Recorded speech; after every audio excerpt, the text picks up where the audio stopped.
نن سبا دغه د معدې هر سړی مریض دی، هر سړی د معدې مریض دی.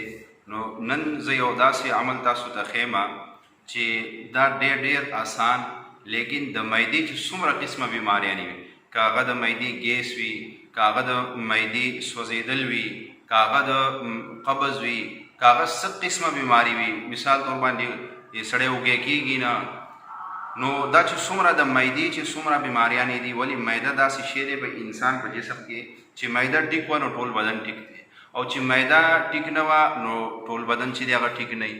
نو د معدې دپاره دا ډېر بهترین او زبردست عمل دی. تاسو یقین وکړئ د دې عمل قدر وکړئ.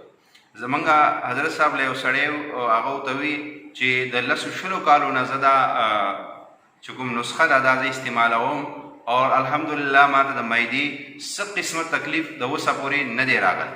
نو عمل ډېر آسان دی، اور هغه عمل دا دی چې کله مونږ ډوډۍ خورو، څه شی خورو، خاص کر روټۍ چې خورو، د روټۍ په منځ کې وپیرې الحمد ویلې. بس روټۍ په منځ کې روټۍ چې خورئ لکه 3 لوڼۍ خو واغستلې، بس زر الحمد شریف یو پیرې ووایي، بیا یو لوڼۍ واغسته بیا الحمد شریف یو پیرې ووایي، بیا لوڼۍ واغسته بیا الحمد شریف یو پیرې. نو دا په منځ کې الحمد په روټۍ په منځ کې وپیرې الحمد پوره کول دي.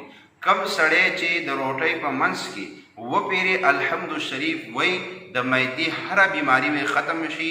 روټۍ بوله الله پاک په هغې کې بوله خدای شفا واچوي، نو د معدې هره بیماری سره ختمیږي، تر د دې پورې چې انسان د زړه سترګې په دې عمل باندې کولاو شي. الحمد شریف سورة الفاتحه نبی علیہ الصلوۃ والسلام وای په الحمد کې د هرې بیماری علاج دی.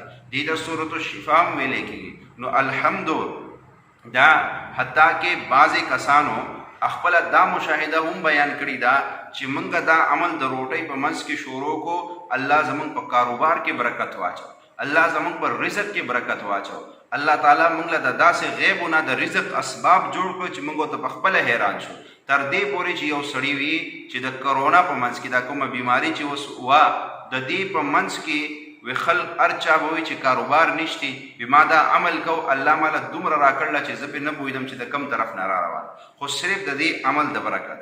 نو الحمد معمولی مه ګڼئ. ګورئ الحمد شریف کې الله پاک هغه برکتونه ایښي دي، هغه عظمتونه ایښي دي چې ټول قرآن مجید نچوړ په الحمدو کې دی. نو د دې اندازه ولګوئ چې د الحمد څومره تاثیر دی. نو د نن نه بعد د روټۍ په منځ کې به هم وپیرې الحمد ویو، اور کله چې اوبه څکئ داسې اوبه ګلاس کې اوبه اچوئ، بس زر الحمد یو پیرې ووایئ، چوپې وکړئ، هغه اوبه وڅکئ. چې شی د خوراک کچۍ څکئ، کوب ځان ته ډک کئ، الحمد وایئ، مسلسل پوکئ به الحمد وایئ، پوکئ به، اور هغه چای څکئ، هغه اوبه څکئ. که چې شی د خوراک دله څوک درکړي یا په کور کې یا کوم ځای کې چې شی خورئ، نو الحمد ویل شروع کړئ. چې شی د معدې ته ځي او الحمد خو پې ووایئ، نو هغه شی به ستاسو لپاره د بیماري نه جوړېږي، صحت به جوړ شي اور جسم به روغ موړ شي.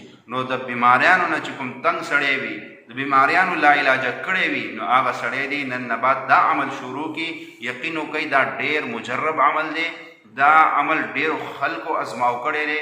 تر دې پورې زمونږ پیر صاحب وي چې کوم سړی دا عمل کوي، نو الله پاک به د زړه سترګې کولاو کړي، د زړه سترګې به ورته کولاو شي. خدای پاک هغه به فرشتې پر خپلو سترګو ویني، هغه به پیریان پر خپلو سترګو ویني، هغه به هغه مخلوق ویني چې عام سړی نشي لیدی، هغه به د دې عمل د برکته. نو دا معمولی عمل نه دی. ګورئ دا ډېر مجرب عمل دی.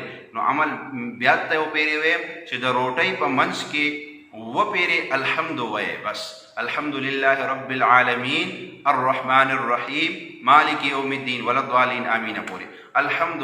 اور اس ټایم په هم نه لګي، د ډوډۍ په ټایم کې موږ فضول خبرې هم ډېرې کوو. نو بس یو ډوډۍ خو وخوړه، زر الحمد یو پیرې ووایه، بیا بله ډوډۍ وخوړه، بیا الحمد یو پیرې ووایه، او د روټۍ نه اول آخر بسم الله ضرور وایې. ګورئ په کوم شي چې بسم الله د الله نوم وویلی شي، هغه د جسم دپاره د شفا ذریعه جوړه شي. نو دا عمل یوازې د ځان د پورې خاص مه ساتئ، دا عمل عام کوئ، خلکو ته وښیئ. ستاسو د مرګ نه وروستو به دا عمل څوک وکړي، ستاسو په قبر کې به تاسو ته د دې اجر میلاویږي. نو دا عمل صدقه جاریه وګڼئ، دا داسې وګڼئ چې تاسو د دین پھیلاولو یو ذریعه جوړه شي.